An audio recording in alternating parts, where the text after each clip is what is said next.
ಸಂಪತ್ತು, ಯಶಸ್ಸು, ಪ್ರೀತಿ ನಿಮಗೆ ಯಾವುದು ಬೇಕೋ ನೀವೇ ಆರಿಸಿಕೊಳ್ಳಿ. ಕಿಟಕಿಯಿಂದ ಆಚೆ ನೋಡಿದರೆ ಪಕ್ಕದಲ್ಲೇ ಒಂದು ಕಲ್ಲು ಬೆಂಚು. ಯಥಾವತ್ತಿನ ಹಾಗೆ ಗಂಟೆ ಹೊಡೆದಂತೆ ಮಧ್ಯವಯಸ್ಕ 3 ವ್ಯಕ್ತಿಗಳು ಬಂದು ಕುಳಿತಿರುತ್ತಿದ್ದರು. ಬೆಳಗ್ಗೆ ಬಂದರೆ ಕತ್ತಲಾಗುವ ತನಕವೂ ಅಥವಾ ಆ ನಂತರವೂ ಕುಳಿತೇ ಇರುತ್ತಿದ್ದ ಹಾಗೆ ಕಾಣಿಸುತ್ತಿದ್ದರು. ಹಸಿವು, ನೀರಡಿಕೆಯು, ನಿದ್ದೆಯು ಏನು ಕಾಣಿಸದ ಹಾಗೆ, ತೋರಿಸಿಕೊಳ್ಳದ ಹಾಗೆ ಸುತ್ತಮುತ್ತ 10 ಮನೆಯ ಮಾತು, ಕತೆ, ಗದ್ದಲ, ಗೌಜು ಮತ್ತು ನೀರವ ಮೌನ ಕೂಡ. ಈ ಮನೆಯ ಕಿಟಕಿಯಿಂದ ನಿತ್ಯವೂ ಈ 3 ನೋಡುತ್ತಾ ನಿಲ್ಲುತ್ತಿದ್ದ ಪುಟ್ಟ ಹುಡುಗಿಗೆ ಆ 3 ಮನೆಗೆ ಕರೆಸಿ ಏನಾದರೂ ತಿಂಡಿ ಕೊಡುವ ಹಂಬಲ. ಅಪ್ಪ ಅಮ್ಮ ಒಪ್ಪಿದ ಮೇಲೆ ಆ 3 ಮಾತನಾಡಿಸಲು ಹೊರಟಳು.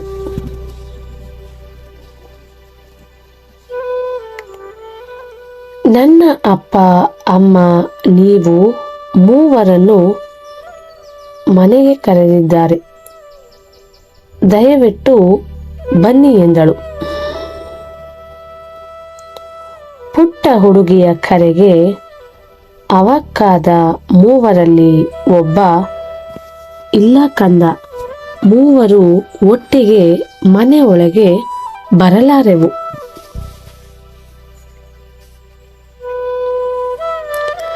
ನೀನು ಯಾರಾದರೂ ಒಬ್ಬರನ್ನು ಕರೆದುಕೊಂಡು ಹೋಗಬಹುದು ಎಂದ.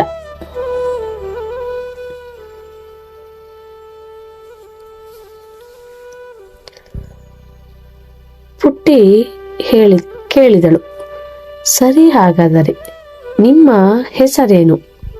ನೀವು 3 ಯಾರು? ಆಗ ಆ 3ರಲ್ಲಿ ಒಬ್ಬ, ನಾನು ಸಂಪತ್ತು ಎಂದ.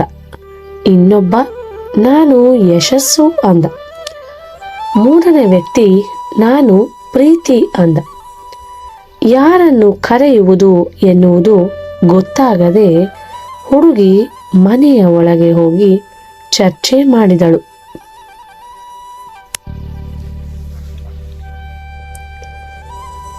ಅಮ್ಮ, ಸಂಪತ್ತು ಇರಲಿ, ಅವನನ್ನು ಬರಹೇಳು ಎಂದಳು. ಅದಕ್ಕೆ ಅಪ್ಪ, ಯಶಸ್ಸು ಇರಲಿ, ಅವನನ್ನು ಬರಹೇಳು ಎಂದನು.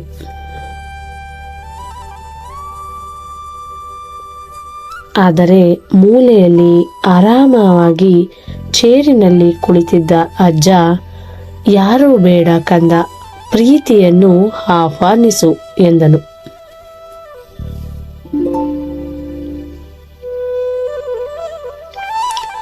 ಪುಟ್ಟ ಹುಡುಗಿ ಅಜ್ಜನ ಮಾತನ್ನು ಕೇಳಿ ಮತ್ತೆ ಓಡಿ ಹೋಗಿ ಆ 3ರಲ್ಲಿ ಪ್ರೀತಿ ಎಂಬ ವ್ಯಕ್ತಿಯನ್ನು ಮನೆಗೆ ಬರಲು ಹೇಳಿದಳು.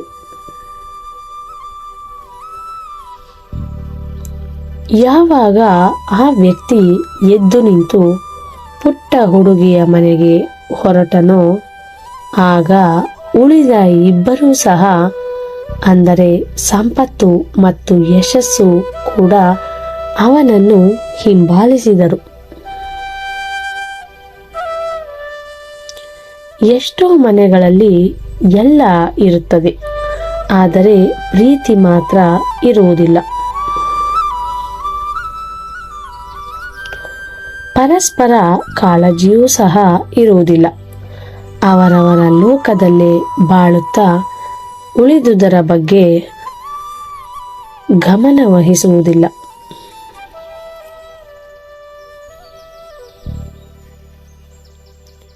ಏನಿದ್ದರೇನು, ಪ್ರೀತಿ ಇರದೇ ಇದ್ದರೆ ಎಂಬಂತಾದ ಈ ಬಾಳಿನಲ್ಲಿ ಪ್ರೀತಿಯ ಗೈರು ಸಂಪತ್ತು ಮತ್ತು ಯಶಸ್ಸನ್ನು ಕಳೆಗುಂದಿಸುತ್ತದೆ.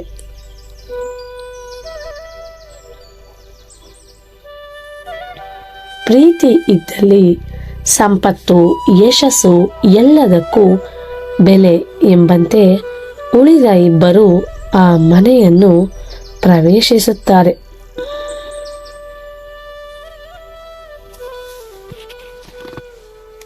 ಪರಸ್ಪರರ ಮಧ್ಯೆ ಇರದ ಆದರ ಮತ್ತು ಕಾಳಜಿಗಳ ಈ ಕಾಲಮಾನದಲ್ಲಿ ಲಾಭಕಾರಿ ಸಂಬಂಧಗಳ ಜಾಲದಲ್ಲಿ ಪ್ರೀತಿ ಅದೆಷ್ಟು ದುಬಾರಿ ನೋಡಿ.